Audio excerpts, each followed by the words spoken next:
I'm Berks County Commissioner Christian Leinbach, and I want to welcome you to the Commissioners Board meeting for March the 9th.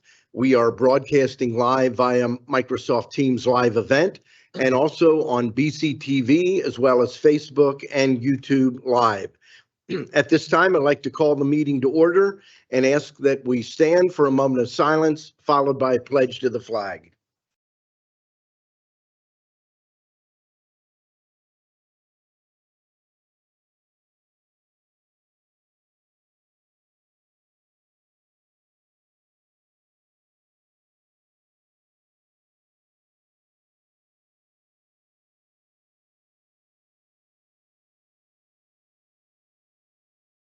I pledge allegiance to the flag of the United States of America and to the republic for which it stands, one nation, under God, indivisible, with liberty and justice for all.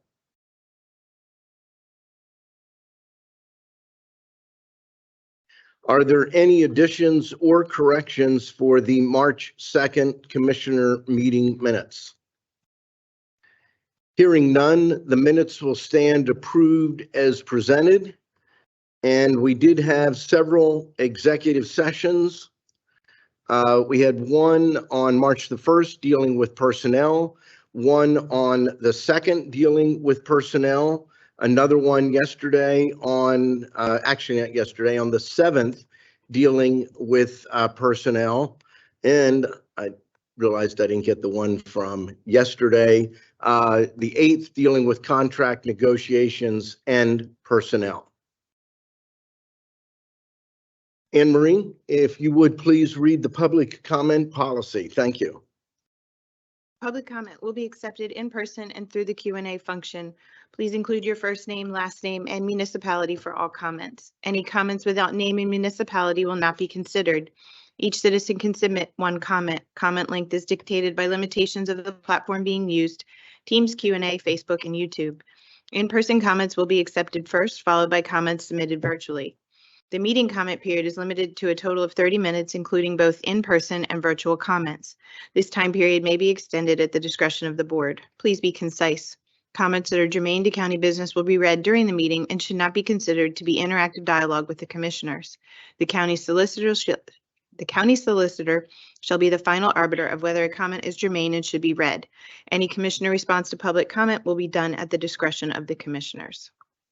Thank you very much. There's no public comment in person or online regarding specific agenda items.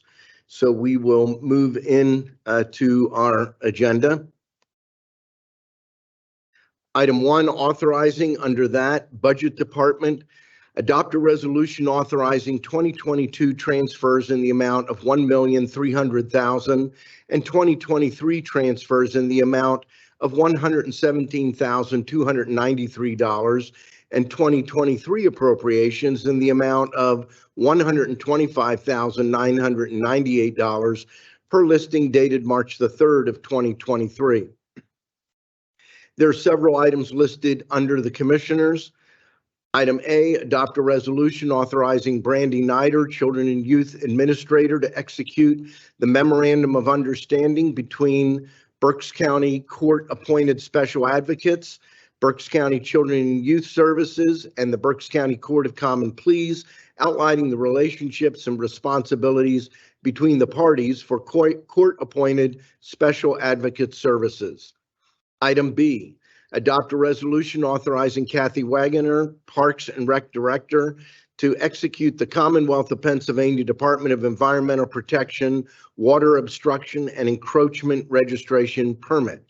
Item C, adopt a resolution authorizing execution of agreements terminating the existing lease agreement between the County of Berks, the Borough of Kutztown, and Maxatawny Township for the public safety radio site leased by the county and Kutztown Borough's North Park, entering into a new lease agreement, extending the term of the lease for the public safety radio site, and authorizing a contribution by the county in the amount of $200,000 towards the cost of replacement of the North Park Bridge, which was rendered unusable as a result of storm damage in May 2022.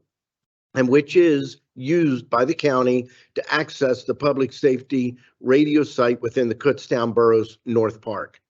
Item D, adopt a resolution authorizing the chair to execute the memorandum of understanding between the Council on Chemical Abuse and the County of Berks for the continuation of the Vivitrol program and to provide associated assessment, counseling, and case management services as a medication-assisted treatment option to eligible incarcerated individuals at the Berks County Jail, utilizing national opioid settlement funds.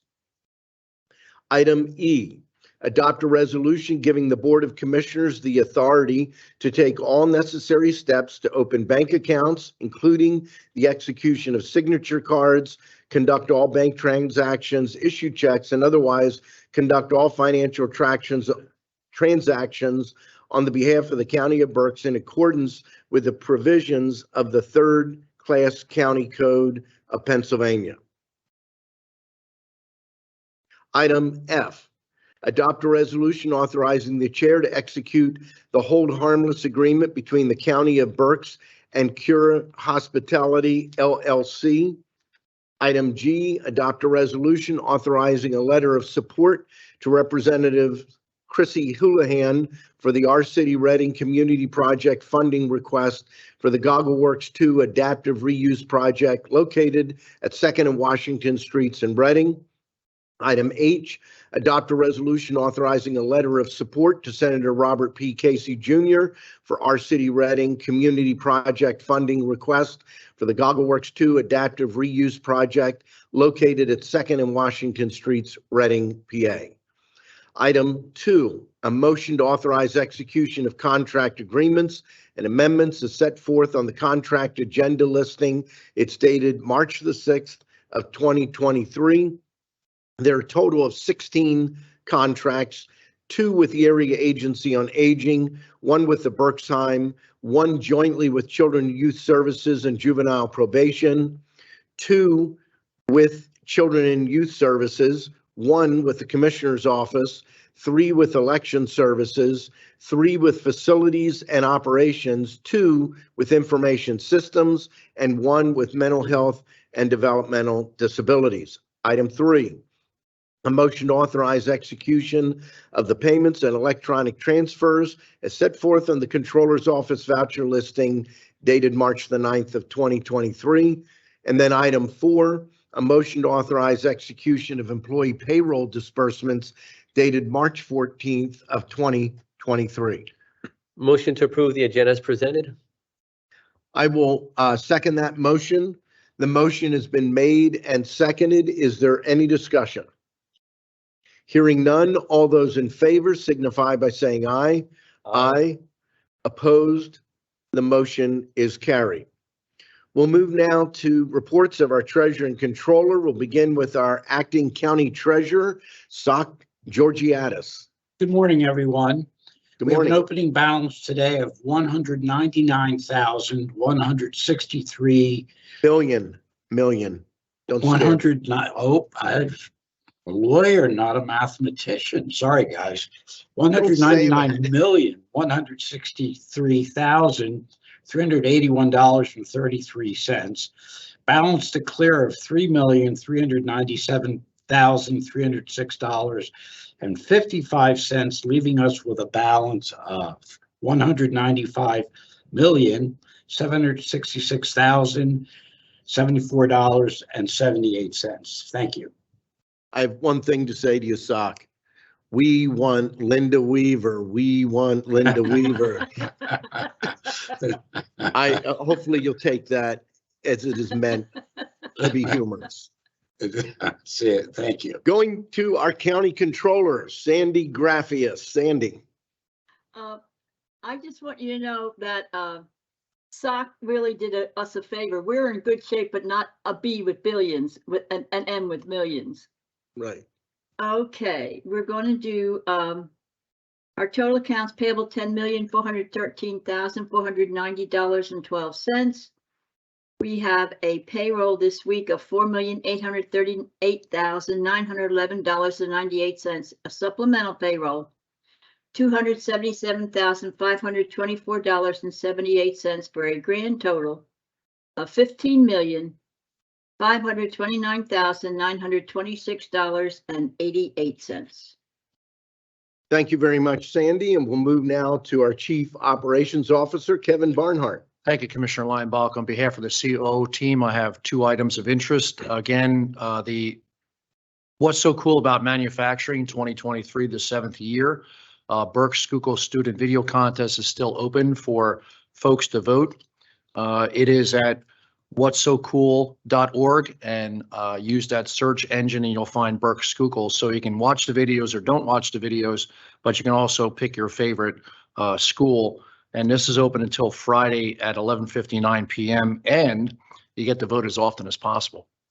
So that's pretty exciting. Videos are on a carousel. Their voting buttons are available. So please take the opportunity to support these students as they move into careers in manufacturing here in Berks and Schuylkill County. So again, it's on what'ssocool.org. You'll find contests Berks Schuylkill, and certainly go in there and watch those videos and show your support. There's an interesting item. We have been receiving opioid settlement money over the next 18 years. So the Commonwealth has established a trust, and that money is allocated to the county. And a few months ago, the county commissioners had designated our single county authority of COCA to administer the proper allocation of the money. So those who are curious to see where the money is being dispersed to thus far should go on cocaberks.org. And right there at the top of their header page is where you can see what services are eligible for funding, also how to request funds and the funding process. Thus far, 2 programs have been funded and are 2 on COCA scheduled to be approved by their executive committee this week. One is the continuation of Vivitrol program at the county jail. That's a $300,000 allocation. And of course, Vivitrol is blocks the effects of opioids as a significant aid to help people recovering from opioid use disorder. And also inpatient treatment. This funding pays for individuals in need of withdrawal management and or residential treatment services. So again, the county through COCA, the single county authority, is really spending this money diligently, following the rules as described by the trust, and very, very good program thus far. So if you do need to apply or have curiosity as applying for these funds, please visit the cocaberks.org website. Thank you. Thank you very much. Ron, anything on your side? No, I yielded my time to my successor. You're closing in on that last 30 days, 30 plus days, April 11th, opening day of the Reading Fight and Fills, and kind of amazing, coming up fast. So Commissioner Rivera, you're up. Thank you, Commissioner Linebaugh. Just a few things. One, that What's So Cool About Manufacturing. I had the chance yesterday to look at those videos. Some pretty neat videos on there. So if you haven't gone on and looked at them, you want to do that. This is work done by middle school students. So if you have the opportunity, please go on and vote. I haven't seen all of them yet, but what I've seen so far, I've been pretty impressed with a few of them. Also want to congratulate the winners in the Berks County Public Libraries Awards annual award ceremony, which was held last week on March 1st. And this awards it honors leadership and excellence, service excellence throughout through 2022 through the different member libraries. So there were about 10 different categories there. So I want to thank and congratulate all the winners. Want to congratulate them and thank them for their service to the libraries as well. Many times we look at libraries and think they're about going and getting books and reading books, but local libraries have a lot more to offer than just that. Each library is different in what they offer, but they offer services that are needed in the community, internet, computers for those who don't have it, different types of programming. So if you haven't visited your library, go check out your local library, see where they're at, give them a visit, and maybe there's something you can even do to help them as well there. So go visit your library if you haven't done so already. Also, next is the Share Reading, which I spoke about last week. That is this coming Wednesday and March 15th. I know I got the date wrong the last time, but it's Wednesday, March 15th from 3 p.m. to 6 p.m. at the Abraham Lincoln Hotel here in downtown Reading. The Share is a matchmaking / networking event that brings together our region's top corporations and connects them to diverse businesses. So if you're a big corporation looking to connect with small, diverse businesses, this is a great opportunity to do that. If you're a small business looking to connect with large businesses, learn about how to work with large businesses, make connections there, you should be there as well. You can get more information on the GRCA website. That's the Greater Reading Chamber website. And again, a great opportunity for networking and matchmaking there. And that's all I have. So Commissioner Linebaugh, back to you.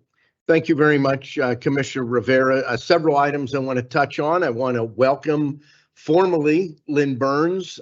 Lynn is the brand new executive assistant for Lucine Sahelnik, our newest commissioner. And people might wonder where Lucine is. When she was selected, she let us know right away.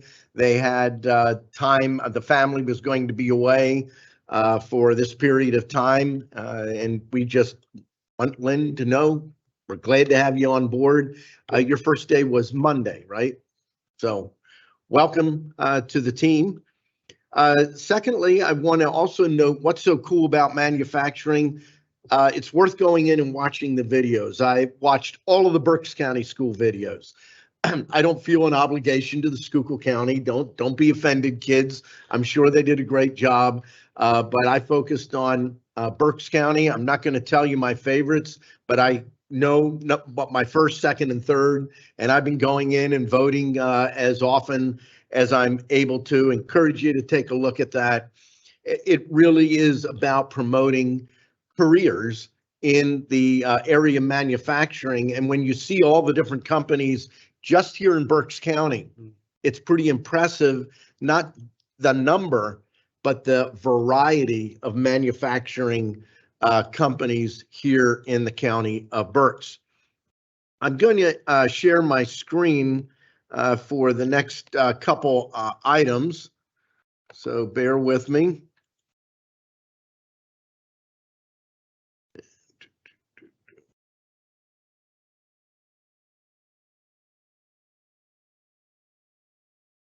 So the first thing I want to share is Berks County has a brand new website. We're not going to go through the website. We could be here for days. It is an enormous website, but I know that when I took office, this was one of my concerns. It was large then, very, very difficult to navigate. It is just a great, great improvement. I'm just going to go over the top and section in the home page, but government, you can go in, elected officials, health and human services, law, justice, land development, then looking at services, trying to think about the services that people would be looking for and putting them in an easy to find drop-down menu. Community, and then answering questions. And some of these tie back to other links. As you scroll down, very quickly able to go into election, public meetings and calendar links, Court of Common Pleas, jobs, exploring Berks, general announcements. We see the appointment press release on our newest colleague, but it is very well done. And I want to compliment the folks in our information systems department. This has been an enormous task. Also, Stephanie Weaver has had a little bit to do with this in her role as our public relations officer. She knows better than anyone the biggest challenge in redoing a site or doing a new site is content, and getting all of the department heads to go in, clean up content, make their section much easier. This morning I had need to go into the election services, and what a difference. It used to be this long list down the left side, and even figuring out what some of those things were was extremely difficult. Vast improvements. So kudos to our team and to the public. countyofberks.com should be a much more user-friendly experience. I'm going to go to a different document, so I will unshare that. Yesterday, I participated in an event hosted by the Greater Reading Chamber Alliance. It's one of a number of public engagement meetings dealing with the Schuylkill River Passenger Rail Authority. They gave an update. I see Adrian Jadik here. Adrian is part of our Berks SRPRA technical committee. Don't worry, Adrian, I'm not going to go through the entire presentation. I thought there were some slides here that were very appropriate. The first one shows the structure. The authority board is a 9-member board with 3 members from each county. Each county has a commissioner representative. We then have an executive director, Thomas Frawley. Tom Frawley did the presentation yesterday. Legal counsel for the authority is Kozloff Stout here in Berks County. And then there are 2 key players in place and a third one that will come on board at a later date. There's county planning personnel, and that is David Hunter from Berks County, Brian O'Leary from Chester County, Scott France from Montgomery County, and all 3 of those individuals and their departments have been absolute rock stars in getting us to where we are today. Our consultant is Transportation for America, John Robert Smith, also a great asset. Transportation for America and John Robert Smith have been and are involved in a number of projects involving passenger rail, sharing rails with freight rail, and specifically the Gulf State line where Norfolk Southern and CSX are sharing rails with the reinstated Amtrak Gulf line now between New Orleans and Mobile, Alabama. Eventually it'll go from Mobile to Jacksonville, which is where it was pre-Katrina. The main item that we're involved in right now is an application process for the Corridor ID program. That's what CIDP is for. That is through the Federal Railroad Administration. It's very important to understand FRA only deals with intercity rail, and intercity rail, it's almost more of interstate rail, is Amtrak. It is not involved in any way with commuter rail, groups like SEPTA. Some of you remember the Patco high-speed line and others. That's commuter. We have nothing to do with commuter rail. This is intercity passenger rail. This is a pathway for all of the intercity corridor projects to potentially receive funding and be approved in this program. This is a critical next step. If the SRPRA does not make it through this round, it will largely place our efforts on hold until the next round comes out. We are cautiously optimistic that we stand a very good chance of being selected, but the bottom line is there are going to be way more applicants than there are available funds to approve the ultimate selection. The dates, originally it was March 20th. It's been moved to March 27th. We plan in submitting next week. We are 99% ready with all of our materials. So if we are successful, there are 2 core steps or aspects that are part of being approved. Number 1, we receive $500,000, no match required. The purpose of that money is to develop scope, schedule, cost, and estimate to prepare what is called a service development plan. Our consultant tells us it won't take $500,000, and the way this grant is written, Any leftover money can be used for other areas within the SRPRA. Part 2 is preparing a service development plan, and there's no ceiling identified. In other words, the amount of money is based on the size of the project. There is a 10% match required. It's important to note that we've already been approved for $750,000 prior to the FRA's Corridor ID program through funding requests from Congressman Muser, Congresswoman Houlihan, and Senator Casey. Here's what basically is involved. When you look at steps 1 and 2, the service development plan is putting together rationale, goals, and objectives, identification of alternatives within dealing with issues within the corridor. What is the planning methodology? Demand and revenue forecast, so rider demand and how that translates into revenue forecast, operational analysis, station and access analysis, conceptual engineering, so not full-blown engineering, but concept and capital programming, O&M cost and capital replacement cost, and then public benefit analysis. It will also include sections of preferred alignment between Bridgeport and Philadelphia. What that is about is there are several options as it relates to this line and Norristown. We could go through Norristown, and that becomes a station on the line.